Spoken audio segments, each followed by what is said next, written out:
kami akan mempresentasikan materi tentang kerajaan-kerajaan Islam di Pulau Sumatera. Saya Gilang Ramadan. Nama saya Gatra Rutano. Saya Rehana Putria. Saya Nindya Sabira Nandi. Saya Amanda Imas Putri. Saya Yesa Putri.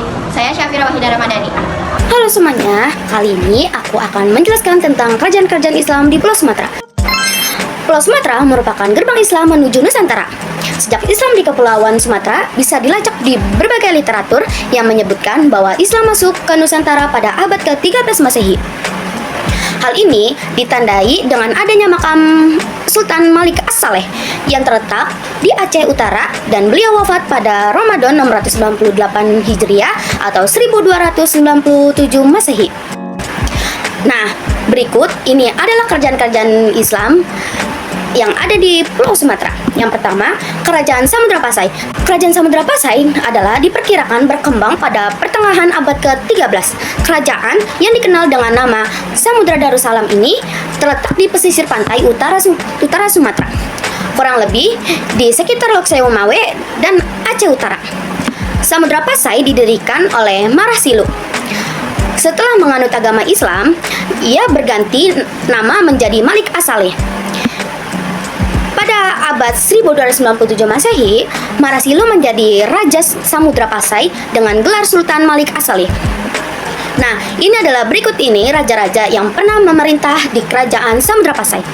Yang pertama, Sultan Malik As-Saleh didirikan pada abad 1285 sampai 1297 Masehi.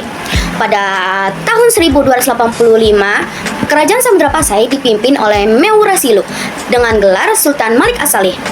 Di masa pemerintahnya, Kerajaan Samudra Pasai berhasil menguasai Selat Malaka yang pada saat itu menjadi pusat perdagangan internasional dengan lada sebagai salah satu komoditas ekspor utamanya.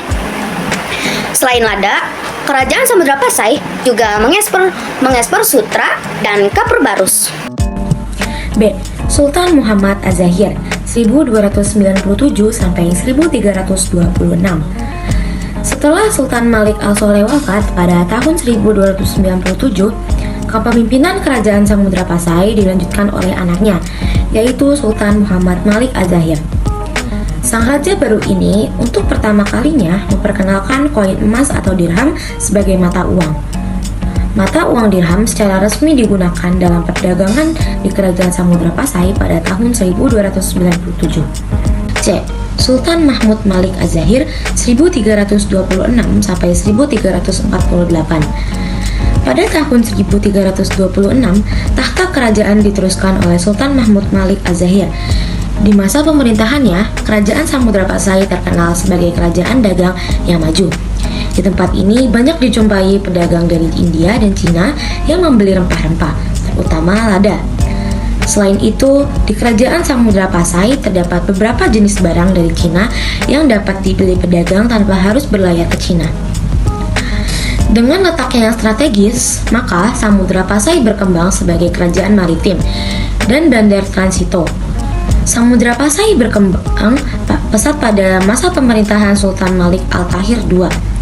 Hal ini juga sesuai dengan keterangan Ibnu Battuta.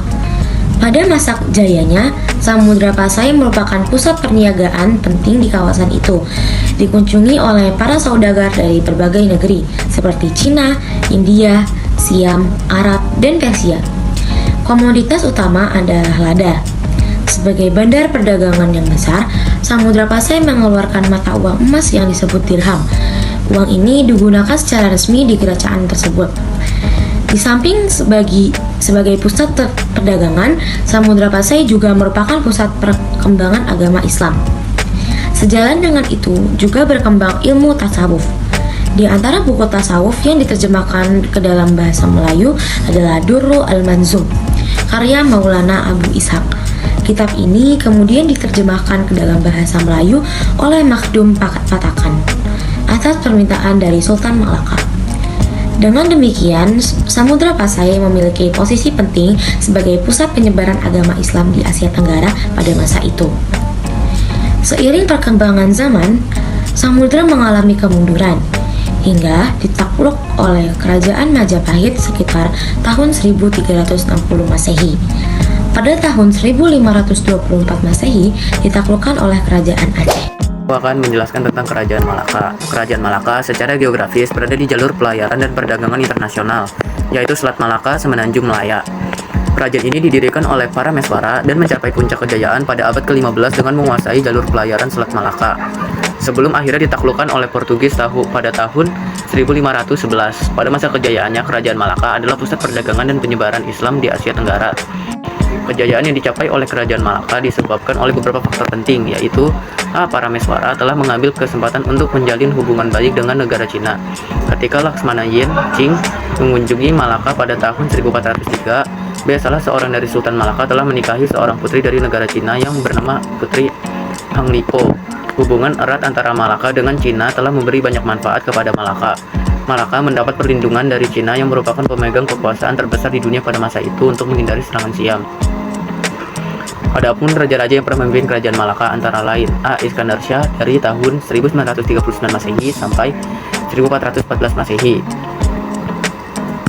B. Muhammad Iskandar Shah dari tahun 1414 Masehi sampai 1424 Masehi. C. Muzaffar Shah dari 1424 Masehi sampai 1458 Masehi. D. Sultan Mansur Shah dari 1458 Masehi sampai 1477 Masehi. E. Sultan Alauddin Shah dari 1477 Masehi sampai 1488 Masehi. F. Sultan Mahmud Shah dari 1488 Masehi sampai 1511 Masehi. Dalam perkembangan seni dan budaya terdapat peninggalan karya sastra Melayu yang dibedakan menjadi 4 jenis, yaitu A. Hikayat adalah hasil karya sastra yang pada prinsipnya sama seperti dongeng, namun hikayat bercorak Islam. Contohnya Hikayat Hang Tua, Hikayat Hang Lakir, dan Hikayat Hang Jebat. B. Suluk adalah karya sastra yang berisi tentang tasawuf mengenai keesaan dan keberadaan Allah Subhanahu wa taala. C. Syair adalah puisi lama yang tiap-tiap baitnya terdiri dari 4 baris yang berakhir dengan bunyi yang sama. D. Riwayat dan nasihat adalah jenis sastra Islam yang mengisahkan kehidupan para nabi berserta nasihat. Kesultanan Aceh Darussalam. Kesultanan Aceh Darussalam adalah sebuah kerajaan Islam yang terletak di ujung utara Pulau Sumatera, Indonesia. Didirikan pada abad ke-16, tepatnya sekitar tahun 1514, Aceh berkembang pesat menjadi salah satu pusat perdagangan dan kebudayaan Islam di Asia Tenggara. Sejarah Kesultanan Aceh berawal dari pengaruh Sultan Ali Muhayyad Shah yang dikenal sebagai Sultan pertama.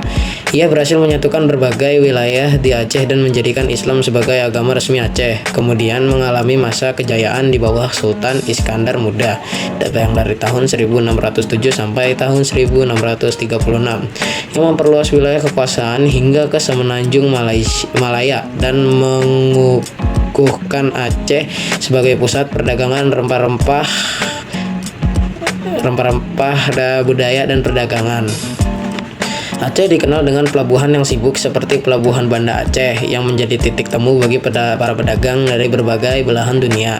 Kesultanan ini juga terkenal dengan kebudayaan yang kaya termasuk seni sastra, arsitektur, dan tradisi Islam yang kuat.